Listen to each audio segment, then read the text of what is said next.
All right, guys. I've got a great recipe for making your own chorizo at home.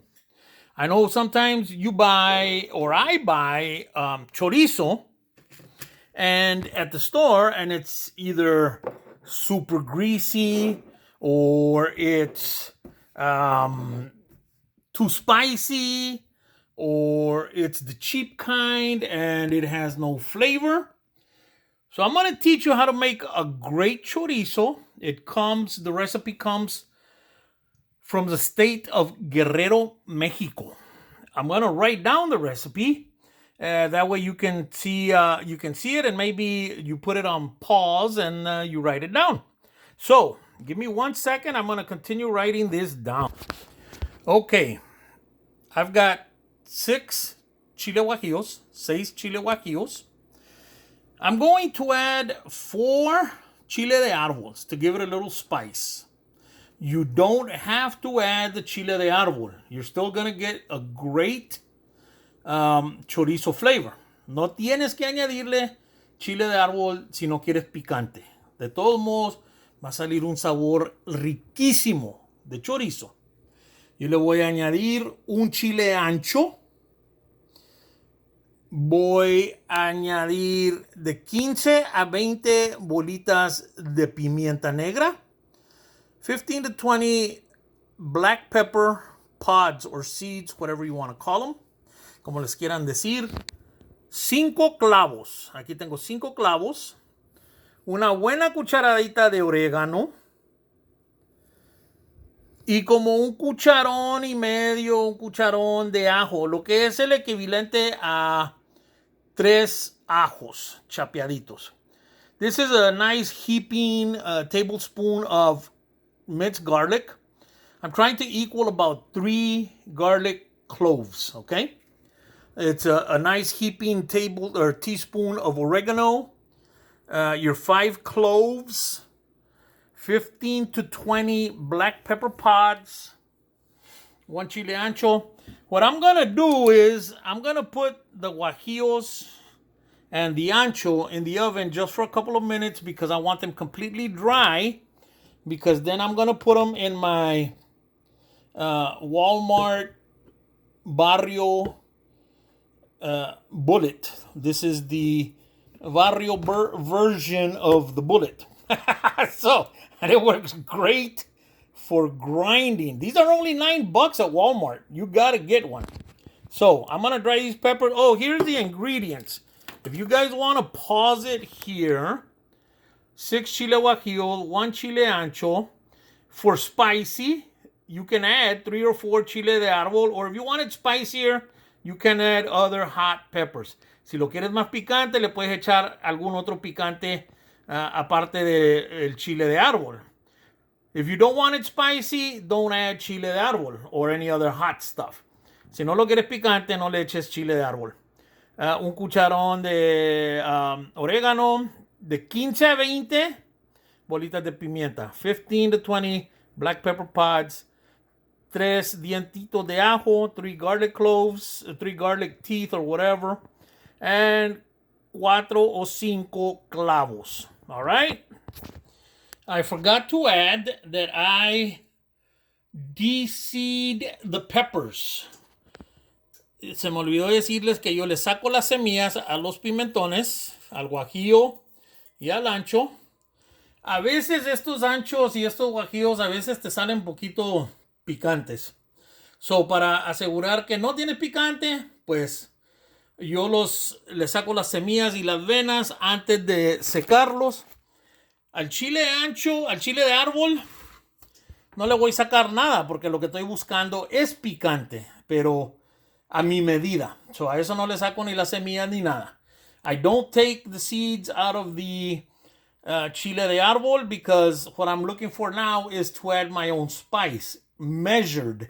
So that's why I'm going to put in these 4. I'm not putting them in the oven because these are completely dry. These are a little soft. And to get them ground up, you need to have them completely dry. So we'll be back in a second. Okay, guys, read the list of ingredients over again. I had forgotten to write in the thyme, el tomillo. We're using about this much thyme. It's probably a nice teaspoon of thyme, all right? Como una cucharadita de tomillo. Muy importante. Échenle eso, ¿ok? All right. Nuestros chilitos están secos, mira. Tronadores. So, los vamos a echar al molino. We're going to throw our pepper pods, dried pepper pods, now completely dried, into our grinder. All right, we've got all of our ingredients, all of our dried ingredients in the blender. The garlic is not going to go in to the pork till after you've rubbed all of this into the pork or mixed it up real well. El ajo no se le añade al puerco molido hasta que ya le añadiste todas las especias secas en polvo. Entonces, mira qué lindo, mira. Oh, yeah. Dale una batidita. Oh, yeah, baby. Lo quieres bien finito. You want it as fine as you can get it. You see right here? It's still got some chunks that I don't want. Aquí todavía tiene unos pedazos muy grandes que no quiero. Lo voy a seguir moliendo hasta que esté a la consistencia que lo quiero. Yo voy a decir que ya. Oh, my God. Huele tan rico esta cosa. My God, it smells so good. I'm going to pour it in here. It still has some chunkies, but guess what? You won't be able to get them all. So, well, we're gonna have to contend with that. What you're gonna do is we're gonna mix this into. This is good enough for like 2 pounds of pork.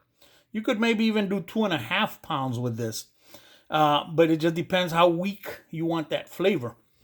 This barrio bullet, this bullet from the barrio, is an excellent little grinder. If you want it finer, you could probably blend it in a coffee grinder, but there's really no need. Barrio bullet, $9.99 at Walmart. You can hear those falling prices. Oh, look, also for you guys that want a Keurig, but don't want to spend $180 or $69 or whatever. This is the Walmart brand Keurig K-Cup. It makes me a great cup of coffee every day. And you know how much those are? $19. Yeah, make me a cup of coffee and a $200 Keurig. You're right. This is $19. It makes a great cup of K-Cup coffee. Anyways, back to this. Yeah, Walmart doesn't pay me. I'm sorry. But look at that spice. Look at that. So, what you do with this is you totally just blend it, if you want by hand, in about 2 pounds of pork. Completely saturate every single part of the pork. Esto se lo echas como a 2 libras de puerco molido y te aseguras que esté completamente mezclado. Y de ahí le echas el ajo. Y lo que vas a hacer, que agarras el puerco molido y lo metes, lo envuelves bien sellado y lo metes al congelador por 24 horas. Once you blend this into your pork, and you add the garlic into the pork already blended, you're going to put that pork, wrap it nice, tightly sealed, and put it in your fridge for 24 hours. Another thing I haven't told you, add salt to taste. Because I added about maybe a teaspoon of salt. It was not enough. You could add salt to taste. Probably a tablespoon wouldn't hurt this amount of spices and pork. But I wanted to show you the finished product. Les quería enseñar el producto final. Este es el chorizo que hice el otro día. Está riquísimo. Les estaba diciendo en inglés que no les dije nada de la sal porque tienen que echarle sal, sazonarlo con sal a su gusto. Yo le eché una cucharada medida buena de sal a este. Eran total como 2 libras de puerco molido. Pero como que le faltó sal, pero cada vez que lo cocino le puedo echar la sal que yo guste. El sal es a su gusto, la sal. Pero como les digo, pueden empezar, como buena medida, pueden empezar con una buena cucharada de sal. Y miren la consistencia. Look at the consistency of this. This smells so damn good. Sorry, I didn't mean to say damn, but huele tan rico este chorizo. Y por lo que gastan en la tienda por chorizo, aquí van a ahorrar una cantidad de dinero. For what you pay at the store for chorizo, you're gonna make chorizo for pennies on the dollar with this. I mean, it is, and it's delicious, and it's all in your control on what it's gonna taste like, how spicy it is. You try and find the pork that's not as fatty, depending. You can control everything. And you're going to get a great tasting chorizo. Better than the store, I guarantee you. So I hope you enjoyed my recipe. Pay attention to all the spices before you start. And add salt to taste. Acuérdense, pongan atención a todos los ingredientes. Y les va a encantar. Me van a dar las gracias por este. Y añaden la sal a su gusto. Dios los bendiga a todos.